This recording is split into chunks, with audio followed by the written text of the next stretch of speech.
yang belain Somad, Kang mabok. Orang teriak-teriakin gue takbir-takbir belain Somad, tapi kalian tahu 3/4 dari orang yang dalam ruangan semua dalam keadaan mabok. Gak ada yang berani ngadepin gue dalam keadaan normal. Aduh, belain ulama lo takbir-takbir, mabok semua dong cong, bau alkohol mulutnya. Mana Somad? Somad pun nyuruh orang ngebully gue. Coba, Somad lo, seorang Somad lo, nyuruh pengikutnya ngebully gue. Tangkap pesawat di Somad sekarang juga. Bapak polisi bisa lihat hujah-hujah beliau di YouTube. Bagaimana provokasi yang dilancarkan oleh Ustaz Abdul Somad amat sangat keterlaluan memecah belah bangsa ini. Saya juga memohon pada bapak-bapak polisi untuk tidak takut kepada tekanan dari manapun. Laporan terhadap Ustadz Abdul Somad itu sudah dilaporkan dari beberapa tahun yang lalu. Namun apa yang terjadi justru tidak pernah dipanggil. Minta maaf pun tidak mau, karena di dalam konferensi persnya di MUI kan beliau cuma menyatakan begini, bahwa jika beliau meminta maaf berarti ajarannya harus direvisi. Nah, satu-satunya cara berarti apa, Pak? Hanya melanjutkan ini sesuai dengan hukum ya, dengan melaporkan ke polisi. Namun sampai dengan detik ini ternyata Pak Somad boro-boro diproses, dipanggil saja tidak gitu. Yang penting polisi harus menjalankan dulu fungsi dan tugasnya. Nah, inilah yang saya lihat mungkin menjadi pelopor dan menjadi inspirasi dari teman-teman ini untuk mengadakan aksi gitu loh, Pak. Ini akan mengadakan laporan ke Mabes Polri. Kami meminta untuk segera ditindak tegas penangkapan terhadap Ustadz Abdul Somad dan segera ditinjau penangkapan terhadap MKC. Laporan polisi, kami akan melakukan aksi damai di depan Kementerian Agama, Pak. Siapa yang menjadi agama minoritas, masyarakatnya lebih condong untuk berdiam diri, tidak mau bersuara karena terintimidasi dengan ini dan itu. Tapi saya pikir pola seperti itu kita mau sampai kapan, Pak? Kita terintimidasi, kita diam, kita nggak mau bersuara, nggak bisa, Pak. Dikasih Ustadz Abdul Somad soal jin kafir. Kasus itu sudah lama. Sudah kasus 3 tahun yang lalu. Jadi, kenapa dituntut lagi sekarang? Perbuatan pidana yang ancaman hukum pidananya itu di atas 3 tahun. Di atas 3 tahun. Makanya batas waktu penuntutannya itu adalah 12 tahun. Jadi kalau dikaitkan dengan masalah Abdul Somad itu menghina agama yang lain, termasuk penodong agama, ini ancamannya 4 tahun. Berarti lebih dari 3 tahun. Berarti perbuatannya itu, batas waktu penuntutannya itu adalah 12 tahun. Berarti masih ada batas waktu kepolisian menyidiknya itu 9 tahun lagi. Kepada Majelis Ulama Indonesia, apakah memasukkan tai ke mulut orang itu rahmatan lil alamin? Tidak adil dan biadab. Itu yang terjadi atas Muhammad Kaceh yang disiksa di dalam penjara, membela agama, membela keyakinan dengan kekejian semacam itu. Ada agama yang menistakan agama lain, bahkan boleh membunuh manusia lain karena beda agama. Jangan katakan bom bunuh diri. Ini banyak wartawan-wartawan yang tidak islami memakai istilah-istilah kafir tanpa dia sadari. Gerakan bunuh diri, padahal gerakan mati syahid. Zaman sahabat Nabi pakai pedang, zaman sekarang tak pakai pedang. Letupkan, ledakkan, mati syahid. Adapun orang yang mengejek ini mati konyol. Orang mati syahid dia katakan mati konyol. Saya pernah ditanya, apa pendapat Pak Ustadz tentang ISIS? Bagus, saya bilang. Siapa yang tidak ikut kepada ISIS, kafir, halal darahnya. Makruh hukumnya menengok tiang listrik yang berbentuk salib, karena dikhawatirkan hati goncang. Itulah yang ditempelkan salib di belakang ambulan. Kalau masjid kita punya ambulan, balik dari sini ambil pilok. Pilok itu lambang yang ada di ambulan, ganti dengan bulan sabit. Siapa yang ikut-ikut tradisi suatu kaum, maka dia bagian dari kaum itu.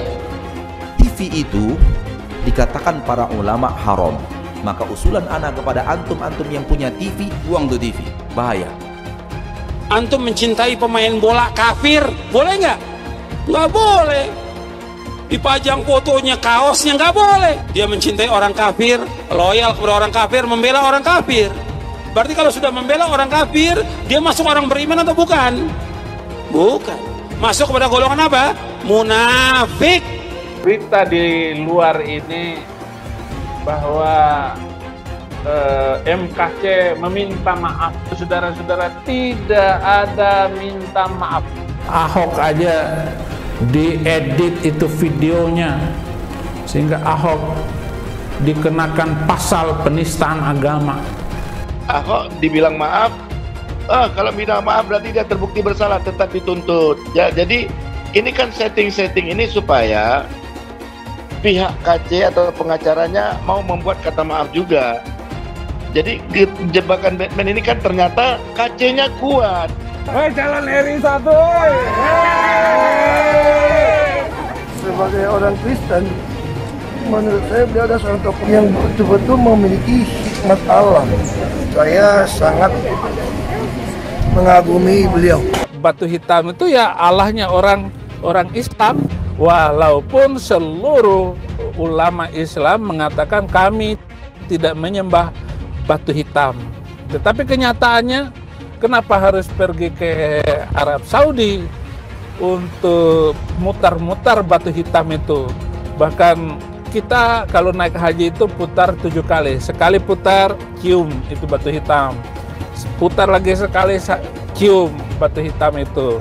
Tidak ada masuk surga di dalam Islam itu. Lalu saya tunjukkan ayatnya. Quran surat Al-Ahqaf ayat 9. Jadi Nabi Muhammad tidak tahu apakah dia masuk surga atau tidak. Nah, ini yang dimaksudkan oleh Muhammad KC bahwa tidak ada keselamatan di dalam Islam. Benar itu ada di dalam Al-Quran kok. Ayatnya ada bahwa Nabi Muhammad ketika sholat didatangi oleh jin dan mengerumuni ketika dia lagi sholat. Ayatnya ada. Orang Islam aja yang nggak tahu ayatnya di mana. Terus ada lagi pertanyaan, apa maksudnya bahwa Muhammad masuk neraka? Jadi Muhammad itu masuk neraka? Jelas aja karena Al-Quran juga bilang begitu. Quran surat ke-19 ayat 71 dan 72. Dan Al-Quran itu boleh membunuh manusia lain karena beda agama. Saya tunjukkan ayatnya tadi. Surat ke Al-Baqarah ayat 191. 300 ayat di dalam kitab itu boleh menyelesaikan nyawa orang. Bela kitab sucinya, bela Tuhannya. Ya kan? Kalau Tuhannya pun setan mungkin dibela juga, kan begitu. Tidak ada ayat Quran yang menerangkan Allah itu ada. Sekarang saya tanya, Allah ada nggak? Mana dalilnya? Quran nggak ada itu. Coba, kita baru tahu kan, baru dengar kan? Jangan lupa bahwa Bapak Nablon Ganapatra ini adalah sudah divonis suap. Dan suap itu juga diharamkan oleh agama. Tidak apa-apa mencuri, tidak apa-apa korupsi, tapi tidak menghina agama loh. Sama saja perbuatan mencuri pidana itu juga diharamkan oleh agama. Kalau seperti ini apa bedanya dengan seorang teroris? Oleh karena itu bagi saya wajar ya kalau seandainya Napoleon Bonaparte ini marah kepada KC. Orang lain tidak boleh menghina agama Islam. Jangan menggunakan kata Allah untuk berlindung atas korupsi. Mau ditangkap tiba-tiba jadi rohani menjual nama Allah. Jangan menggunakan nama Allah sembarangan. Jangan menjual nama Allah untuk korupsi, untuk berlindung di balik mempertahankan status quo atau kenyamanan korupsi tadi. Tidak bisa. Wah, habis dihajar begitu, wah kacanya udah ampun-ampun, bayangin itu orang kena gula, pincang gitu ya, udah timpang begitu, kena gula, dihajar habis-habisan, badannya kurus lagi si Kace kan, Anda tahu sendiri itu si Kace, orangnya kecil begitu, disiram air, dihajar lagi, bangun dihajar lagi, wah ngeri saudara itu, jangan di ini Pak, nggak boleh Pak sama keluarga, oh nggak bisa, ini bisa dibunuh si Kace ini, bisa dibunuh, kalau kita diem bisa dibunuh, justru kalau kita teriak, kalau sampai Aceh mati, kita sudah tahu nih siapa yang bunuh dia nih. Aceh itu ya harusnya yang sebandingnya tuh dengan Irina Handono, Abdul Somad, itu harus ditangkepin. Ustadz Abdul Somad itu guys, mereka adalah penista agama, sudah dilaporkan bertahun-tahun, tetapi tetap saja tidak ditangkap oleh polisi, karena polisi takut oleh umat mayoritas agama Islam guys. Penistaan salib Ustadz Abdul Somad guys, dan sampai sekarang si UAS ini tidak ditangkap juga oleh polisi. Ya polisi tahulah sendiri, polisi mah aduh takutan kalau polisi Indonesia mah. Menyemburkan ujaran kebencian, menebarkan berita bohong, itu berlangsung berulang-ulang dan bertahun-tahun. Saya harus melakukan penegakan hukum yang tegas terhadap model seperti ini. Gak ada gigi mundur, maju terus. Kalimat-kalimat dari Ustadz Abdul Somad ini jelas adalah satu omongan yang layak disebut sebagai penistaan agama. Ustadz Abdul Somad, kalau mau diperkarain, perkarain! Kalau mau dilaporin, laporin! Kita ngomong begitu sah-sah saja, gak ada salahnya. Allah yang bilang kok. Jadi apabila Abdul Somad yang menghina salibnya orang Kristen tidak mau meminta maaf, karena dari isi ceramah kau itu menimbulkan keributan antar umat beragama. Memangnya kau pernah lihat itu jin disalib? Hah? Dan mereka merasa marah dan tersinggung karena mereka merasa kau melecehkan agama mereka, salib mereka. Walaupun kau pernah lihat ada jin atau tuyul, ada apapun di salib, gak usah kau omongin. Mungkin aja Somad ya. Apabila ada orang non-muslim mengatakan di tasbih itu ada tuyul, kuntilanak atau genderuwo, marah gak kau? Ingat loh, nanti di neraka itu justru banyak yang muslim yang masuk neraka. Agama musuh besar Pancasila. Indonesia itu harus memisahkan antara agama dan negara. Agama dan negara kalau dicampur aduk, maka dua-duanya akan mundur. Kalau negara ingin maju harus dipisahkan dari agama. Mana lebih bagus Pancasila sama Al-Quran? Gitu kan? Sekarang saya mau tanya nih semua. Yang berjuang di abad 20 itu Nabi yang mulia Muhammad apa Insinyur Soekarno untuk kemerdekaan? Saya mau minta jawaban. Di abad 20 yang berjuang untuk kemerdekaan itu Nabi yang mulia Muhammad atau Insinyur Soekarno? Ayo jawab, nggak ada yang berani. Beb, iki lagi rame Beb. Apaan? Ada yang ngomong katanya di dalam salib itu ada jin kafir Beb. Apa benar di Al-Quran ada seperti itu? Tidak ada. Terus dia ngolok-ngolok lagi simbol Tuhan agama lain sampai dibikin kepalanya ke kanan apa ke kiri. Apa boleh di Al-Quran seperti itu? Tidak boleh. Dia ngomong lagi Beb, katanya jin kafir itu manggil lo haleluya. Apa boleh di Al-Quran seperti itu Beb? Tidak boleh, Allah tidak boleh. Terus kenapa dia masih bikin kayak gitu Beb? Saya bukan mengatakan Bible Kristen fiksi. Bible Kristen itu palsu. Biar jenderal 100 bintang. Kalau kafir kau ke neraka. Tidak ada urusan. Kepenuhan Roh Kudus. Roh Kudus. Lapor lagi Roh Kudus. Lapor Yahya Waloni bilang Roh Kudus. Lapor. Dongeng tambah tahyul sama dengan omong kosong. Makanya di situ judulnya Matius, Markus, Lukas, Stefanus, Tetanus, Spiritus, Captikus.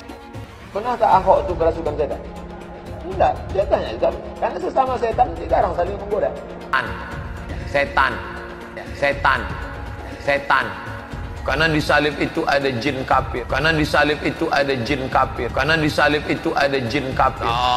Haleluya. Kepalanya ke kiri apa ke kanan?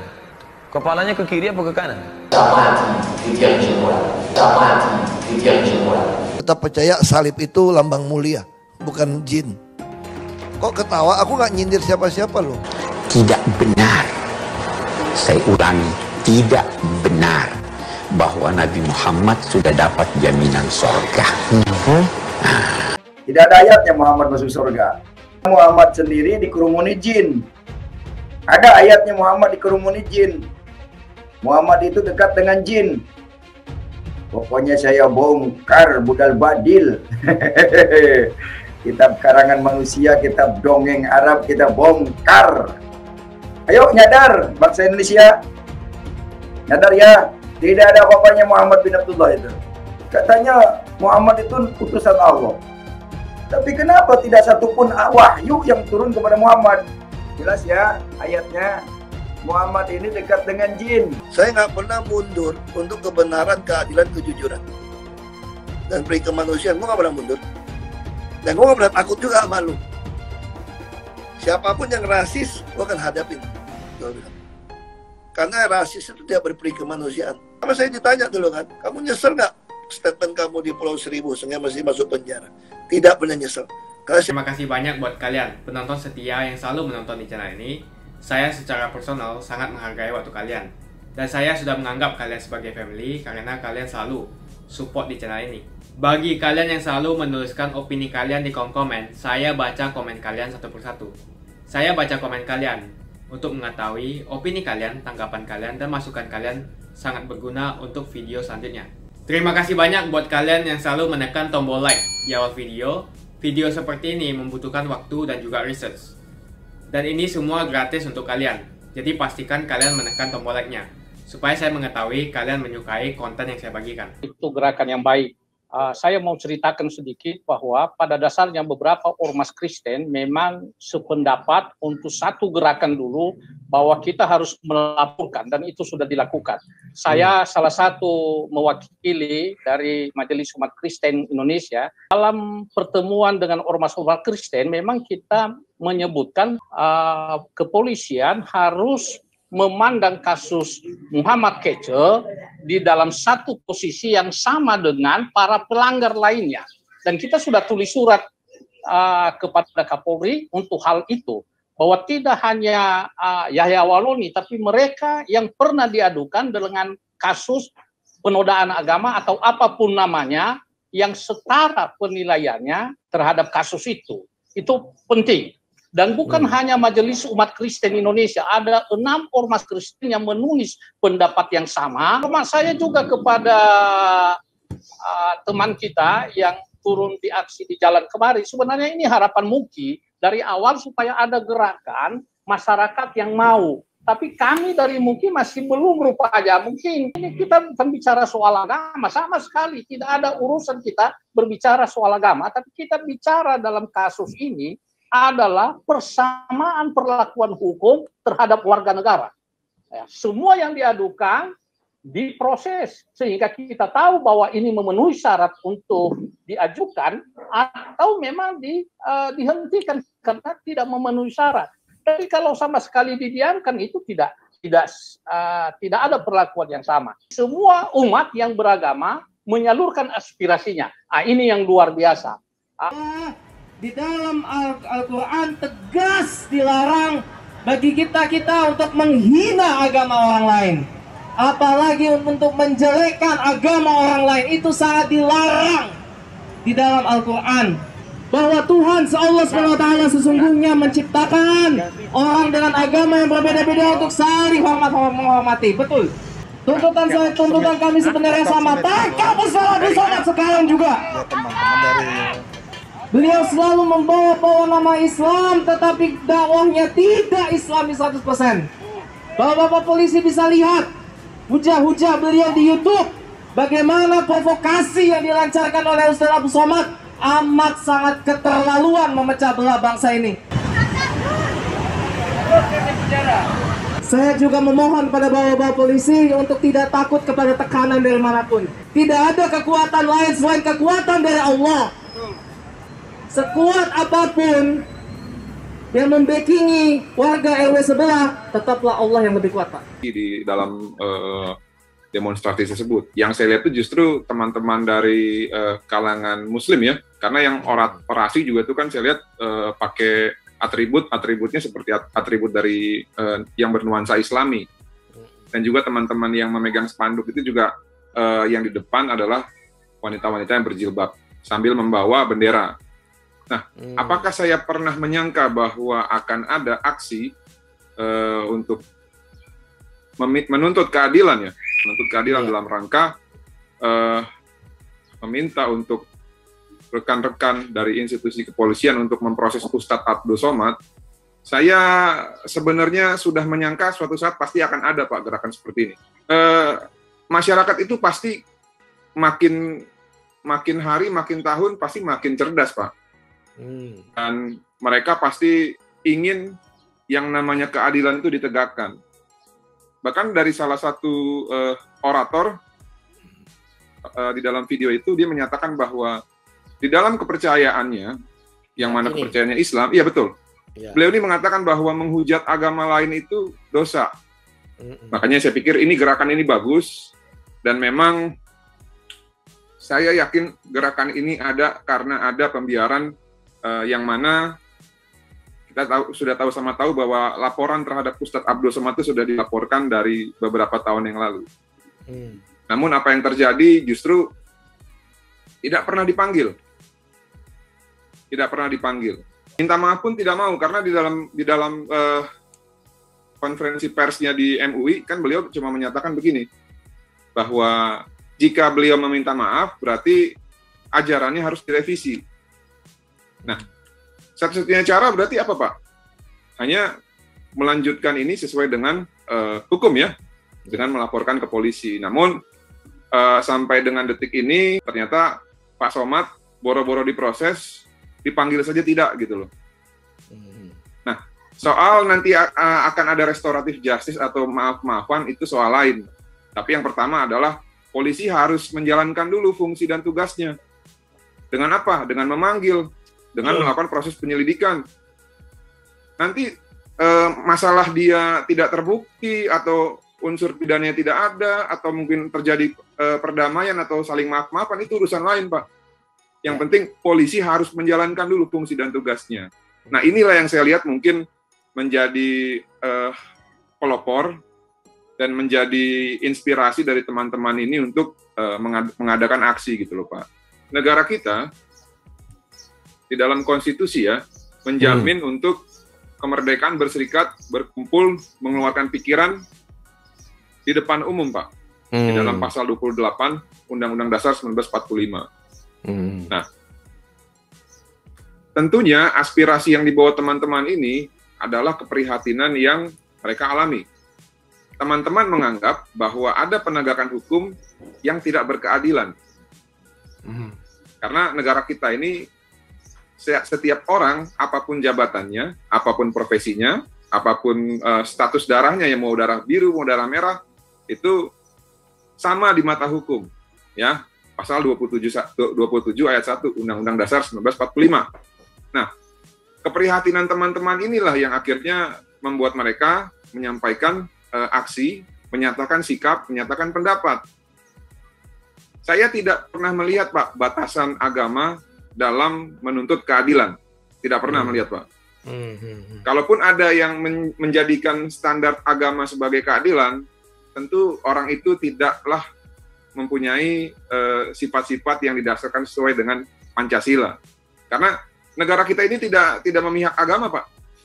Oleh karena itu, justru kalau ada orang yang melihat keadilan dari perspektif agama, orang inilah yang salah berpikir. Sekali lagi saya sampaikan teman-teman bahwa aspirasi dari gerakan teman-teman ini memang sangat perlu diperhatikan ya. Karena kita ini negara hukum. Setiap orang itu sama di mata hukum. Pasal 27 ayat 1 Undang-Undang Dasar 1945. Semua manusia, semua warga negara itu sama di mata hukum.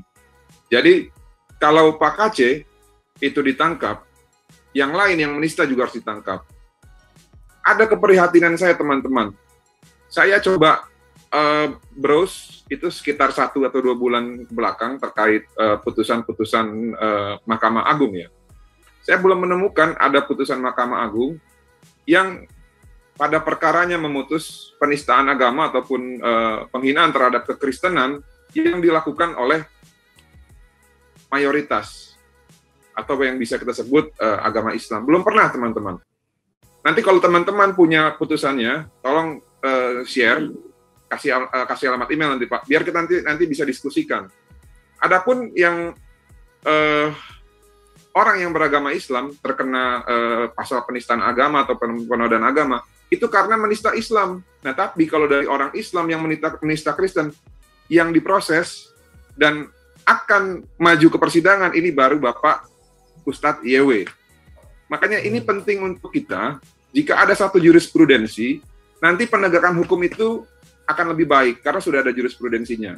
Sudah ada satu ketetapan hukum yang bisa jadi acuan, bahwa penoda agama dan penista agama itu bukan hanya dari Kristen ataupun agama di luar Islam. Semua bisa kena. Nah, ini penting teman-teman. Ada dari GRPB, Rakyat Peduli Bangsa, Gerakan Jaga Indonesia, ada dari dari pokoknya dari salah satu sayapnya Nahdlatul Ulama NU, ada dari Maluku Merah Putih. Kebetulan Maluku Merah Putih saya juga, Pak, ketuanya. Terus ada dari Timur Indonesia Bersatu, Pak. Benar-benar kami concern di isu intoleran dan radikalisme. Dia memihak kepada agama. Saat saya lihat, saya perhatikan di media sosial soal Napoleon Bonaparte, saya juga ini apa sih sebenarnya? Permintaan kami dari PBPRI, Kapolri memecat Napoleon Bonaparte secara tidak terhormat, dan tolong MKC dijaga. Ini akan mengadakan laporan ke Mabes Polri. Kami meminta untuk segera ditindak tegas penangkapan terhadap Ustadz Abdul Somad, dan segera ditinjau penangkapan terhadap MKC. Laporan polisi, kami akan melakukan aksi damai di depan Kementerian Agama, Pak. Kalau bicara tidak manusiawi itu udah pasti, Pak. Tetapi poinnya adalah Napoleon Bonaparte sebagai seorang petinggi, perwira tinggi, dia mempermalukan institusinya dia, Pak. Malukan sama dia. Dia bisa melanggar kode etik bahwa sesama tahanan dia boleh membukul tahanan. Kalau sepatu yang saya sayangi dicuri si A, si B, saya tidak punya hak, Pak. Hukum yang berlaku di Indonesia, kita tidak punya hak. Kita tangkap, kita menyerahkan kepada pihak kepolisian. Rakyat Indonesia bahwa bicara toleransi bukan berbicara agama, Pak. Di banyak negara yang sering menjadi lokomotif untuk sebuah kepentingan ini dan itu, untuk pengalihan isu dan segala macam, yang sering dipakai cuma dua agama ini. Makanya siapa yang menjadi agama minoritas, masyarakatnya lebih condong untuk berdiam diri, tidak mau bersuara karena terintimidasi dengan ini dan itu. Tapi saya pikir pola seperti itu kita mau sampai kapan, Pak? Kita terintimidasi, kita diam, kita nggak mau bersuara, nggak bisa, Pak. Saya sudah memikirkan sampai bahkan nanti hal terburuk yang terjadi pada saya. Kan dari hukum mereka melihat cuma setitik kesalahan dari saya, dan itu menjadi pelanggaran hukum. Saya sudah siap, Pak. Seandainya saya harus diposisikan sama dengan MKC, saya nggak ada urusan. Ayo kita rame-rame, kita seluruh elemen masyarakat Indonesia, kita jaga toleransi, kita jaga bangsa ini tidak melihat daripada unsur agama manapun. Baik. Saat ada salah satu agama yang dinistakan, yang dicela, ayo kita rame-rame untuk menjaga, membela. Itu, Pak. Kami akan terus bersuara, Pak, yang tadi seperti saya sampaikan bahwa mungkin di minggu depan kami akan buka laporan polisi. Setelah itu kami akan melakukan aksi damai lagi di Kementerian Agama, Pak. Makasih banyak buat kalian yang nggak skip dan nonton video ini sampai habis. Saya secara personal sangat menghargai waktu kalian. Makasih banyak buat kalian yang sudah tekan tombol subscribe, dan makasih banyak buat kalian yang sudah tekan tombol loncengnya. Jangan lupa bagikan informasi ini ke teman atau family Anda. Mungkin teman atau family Anda membutuhkan investasi ini. Oke guys, sekian dulu dari saya. Jangan lupa follow Instagram saya di @johannesleongofficial untuk kata-kata motivasi setiap harinya.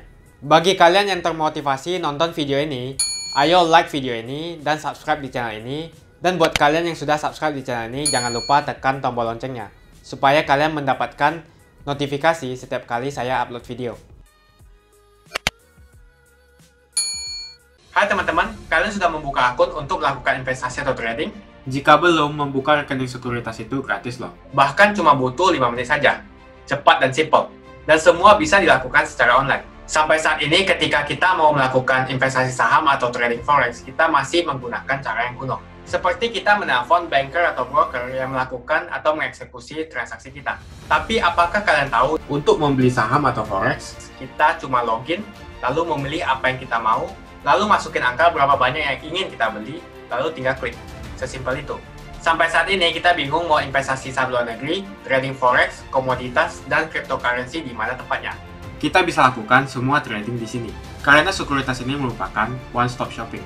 Sampai saat ini kita membayar fee di setiap transaksi kepada banker atau broker. Setiap kita melakukan transaksi jual beli, biasanya kita dipotong fee oleh platform kita. Kalau dalam 1 bulan kalian melakukan transaksi 1 kali, mungkin tidak terasa.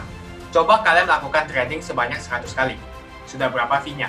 Misalnya kalian membeli saham Google dengan fee per transaksi $10. Jika kalian membeli saham Google 10 kali, maka fee transaksi sudah $100. Belum lagi kita akan dikenakan fee ketika kita menjual saham itu. Itulah sebabnya kenapa saya memilih sekuritas ini, karena tidak ada fee sama sekali. Saya ulangi, tidak ada fee sama sekali ketika kalian melakukan transaksi. Dan yang kedua, kalian bisa melakukan unlimited trading atau trading sebanyak apapun. Ya, kalian bisa melakukan trading 10 kali, 100 kali, 1000 kali dalam sehari tanpa dikenakan fee. Jadi berapa banyak uang yang kita hemat dari fee saja? Menarik bukan? Jadi apa yang kalian tunggu, mendingan kalian cobain sendiri aja deh. Tutorial bisa kalian cek di kolom deskripsi. Bukan cuma itu, kalian akan dapatkan kelas trading gratis yang nilainya 3 juta rupiah jika kalian deposit di bulan ini.